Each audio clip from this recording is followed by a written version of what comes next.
Gracias por continuar con nosotros. La hija de María Teresa Vázquez de Villa, quien fue una de las víctimas fatales en la quema de la Embajada de España y que era parte del cuerpo diplomático de nuestro país, viajó desde el país ibérico. Y lo hizo para declarar en el juicio y pedir que se haga justicia.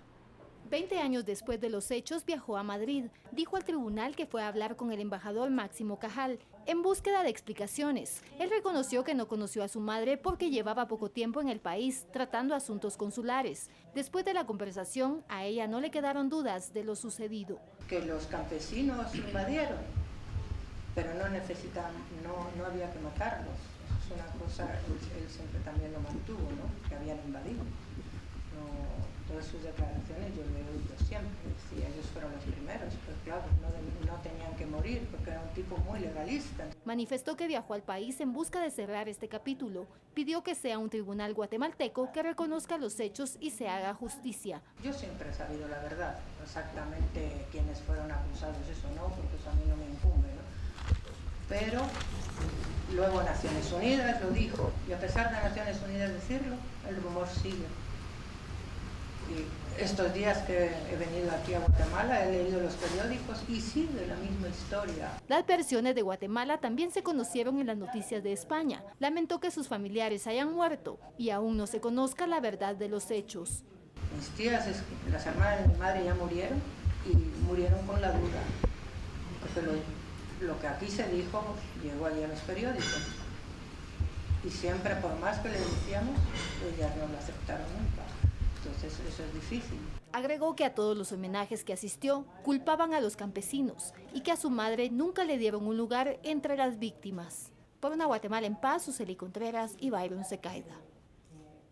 Y los comisionados que elegirán a los 6 posibles aspirantes a Contralor General de Cuentas esperan que se recaben las pruebas de descargo de los aspirantes señalados para poder continuar con sus sesiones de trabajo.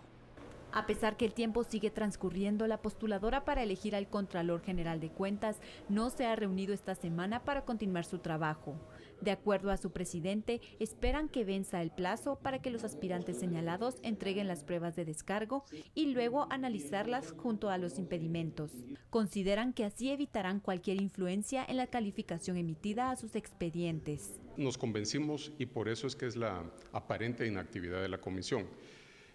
Digo aparente porque ha habido mucho trabajo de por medio, al menos en la Secretaría y en la Presidencia hemos estado evacuando amparos que nos han venido. De acuerdo al Instituto de Problemas Nacionales de la Universidad de San Carlos, la responsabilidad, más que en la postuladora, recae en el Congreso, porque no convocó a la conformación de esta con suficiente tiempo de anticipación. Se debe de actuar apegado a los plazos que establece la Constitución, que son improrrogables. Si bien se argumenta de que pueden prorrogarse en la legislación interna y tanto doctrinariamente, es claro el contenido de que los plazos constitucionales deben de respetarse como ley máxima de máxima jerarquía en el país. La Asociación de Investigación y Estudios Sociales considera que a pesar de que hay un contralor interino que dirige la institución, los empleados necesitan estabilidad y por ello debe nombrarse al sucesor de Nora Segura cuanto antes. Y si a las personas no se les da seguridad del actuar, si todo es temporal, obviamente hay una disminución y una incertidumbre que aqueja a aquellos que trabajan ahí y va a afectar en el buen desempeño de sus funciones. De acuerdo al cronograma de trabajo de la postuladora, la próxima semana se entrevistará a los 22 aspirantes y se analizarán los resultados de las pruebas psicométricas que les fueron realizadas. Por una Guatemala en paz, Luisa Che y Silvia María Corzo. Y 8 aspirantes a Contralor General de Cuentas, de un total de 27, que fueron rechazados por la postuladora por no cumplir los requisitos, han intentado que se les reincorpore al proceso. Creemos que hemos actuado en forma general, es decir, si hemos aplicado un criterio, por ejemplo, para no aceptar un documento en lugar de otro, lo hemos aceptado para todos o no aceptado para todos, o sea, no ha habido excepciones. Así que si, digamos, la comisión se viera obligada a revisar su trabajo, ya sea por voluntad propia o por un mandato de un juzgado, igualmente van a ser varias personas probablemente que se vean afectadas, ya sea favorablemente o desfavorablemente por esta decisión. Y para conocer las posturas sobre el combate a la corrupción, hablamos con la encargada presidencial de la transparencia y el presidente de la Sala de Trabajo de Providad, quienes desde distintos puntos de vista hacen un diagnóstico sobre la corrupción en el Estado.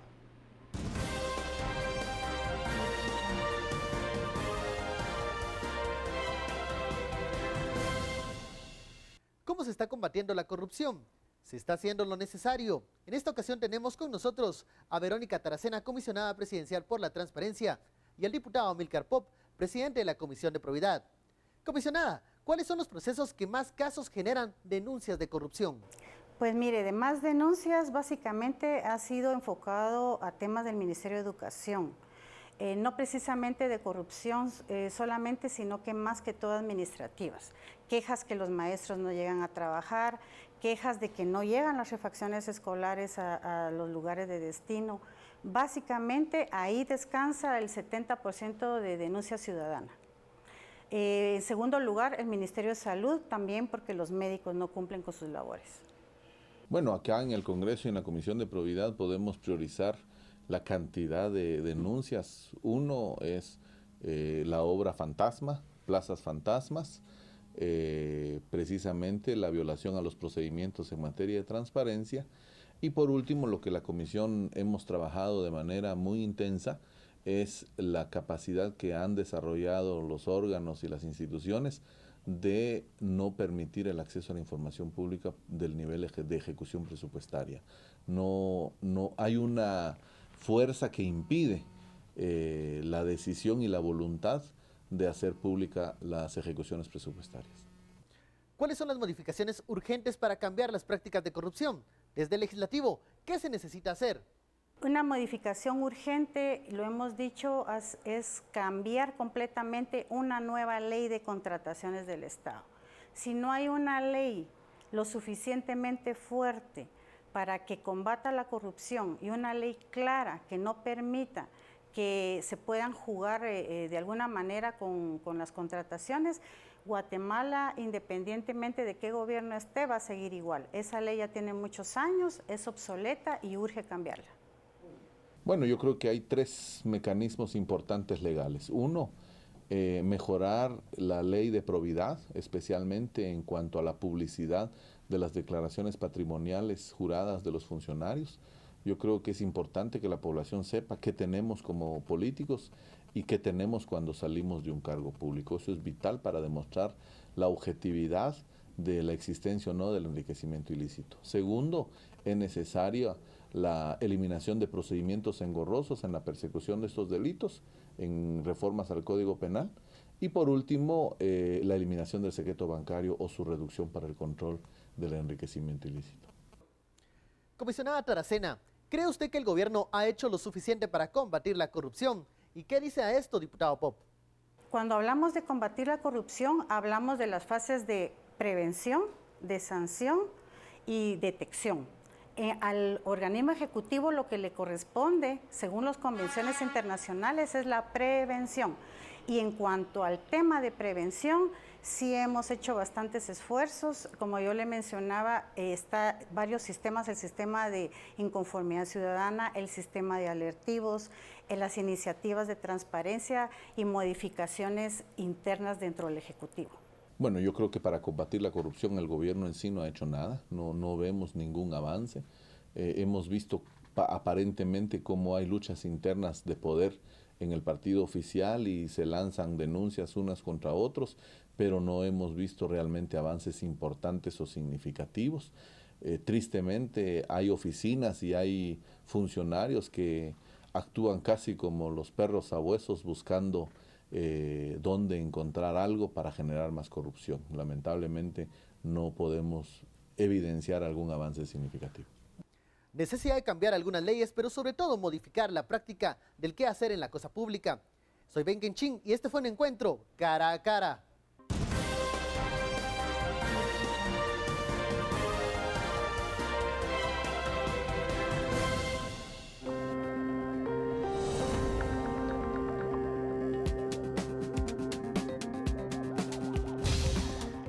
¿Qué consecuencias acarreará el cierre de una emblemática mezquita de Jerusalén? Esto ordenado por Israel en TLC al volver de la publicidad.